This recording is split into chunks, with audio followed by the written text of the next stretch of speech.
I'm Mindy. I was here at I graduated from FSCJ with my ADN degree back in 2012, and now I'm doing my BSN program.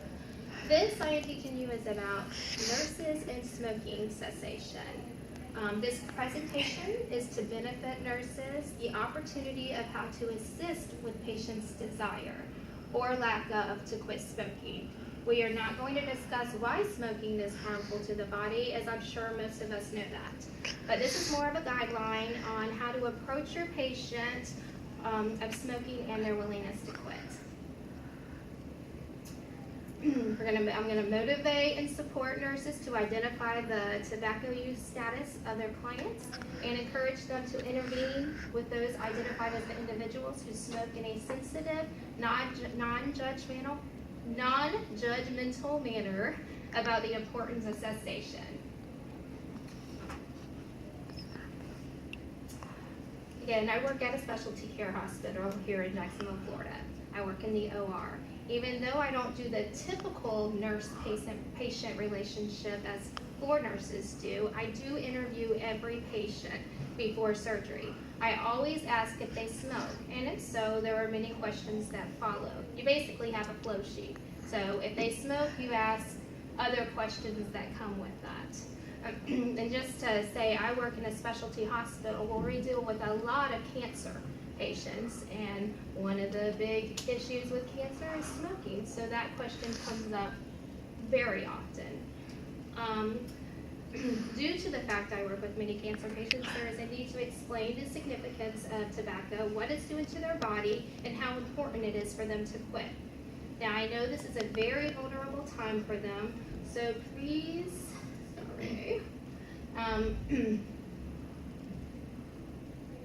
So please know there is absolutely no judgment coming from my end, but this is my job, and there are sometimes uncomfortable questions and information that's required from me to ask and respond. But I also let these patients know that I am their advocate. I will do whatever is needed to ensure they receive the care they need and deserve, even after surgery. This is one reason I chose this topic. I know there is so much education on why not to smoke. However, the fact that people still smoke, even after they are told they have cancer or other diseases from tobacco, they still smoke. I believe as nurses, we can help. Many times patients listen to us and want to hear they can do it.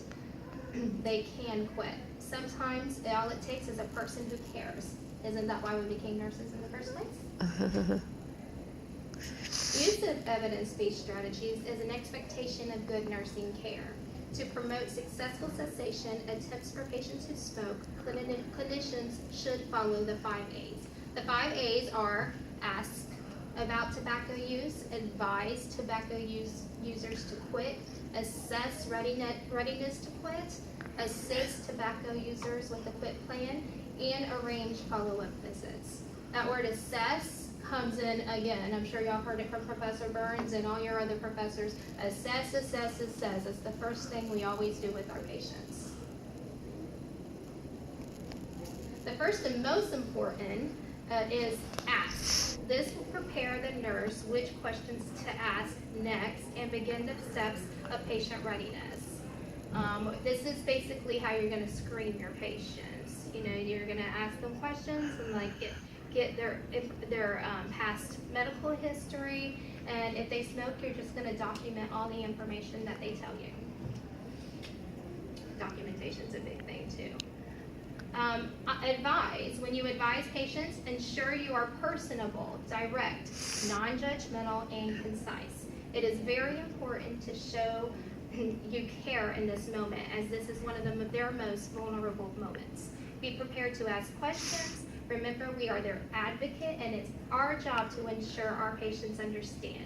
So therefore, when advising, it is to ensure it's on their level. And when I say that, you know, like, we can talk all day long and say medical terms.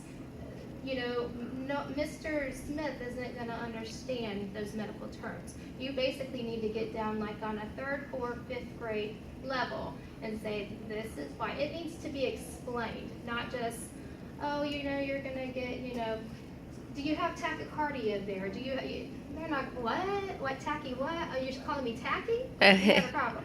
You know, they don't understand that, so you just got to use it in layman terms. Although I do have to say, some of them do understand some of this Google about health issues, and I'm just as much to blame with that. Anyways, assess. Assess involves determining the readiness to quit of patients who use tobacco. They may not be willing to quit, so having a sense of your patient's state of mind about quitting will help you determine how to handle the next step in the framework. Assist. It will depend on whether your client is willing or unwilling to quit. Encourage the patient, never discourage, even if the patient states they aren't ready. This is where the patient will be expecting you to judge them, so don't do it. Not being judgmental may be the difference between cessation and non-cessation. Arrange. Now that involves actions that support your patients in their quit attempts. Providing follow-up support can easily fall by the wayside.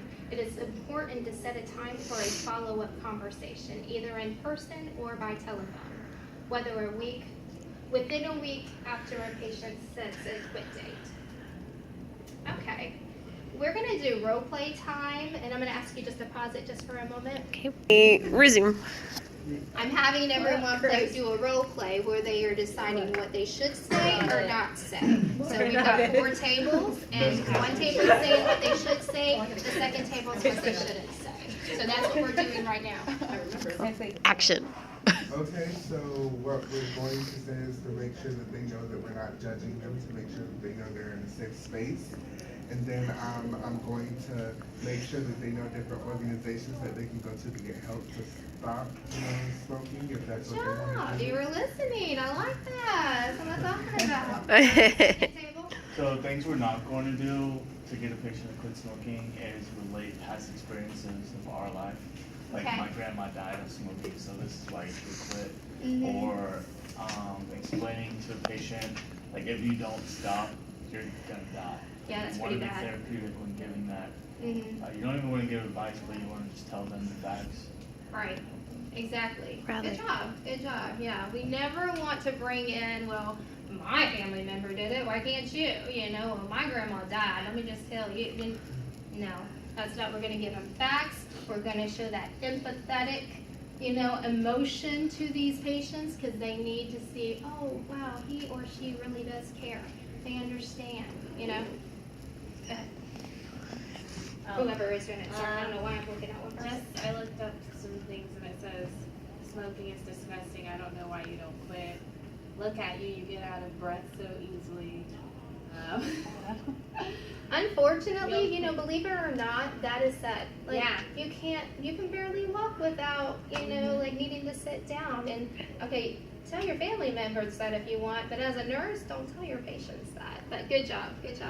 Next. You want to use your therapeutic communication and active listening. You want to be encouraging and empathetic. Good job. Great job. All right. Okay, guys. Well, right before I say the conclusion, I just want to let y'all know I have a little quiz, a little pop quiz. You don't pass or fail. It's just one of those things where I'm just making sure you're understanding what I'm saying. And as nurses, you're going to do the right thing. Right, guys?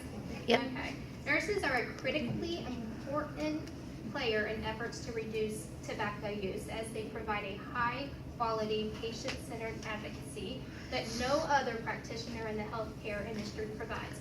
Believe me, I know. I go in there with these patients, and I'm in there, 30 minutes asking questions.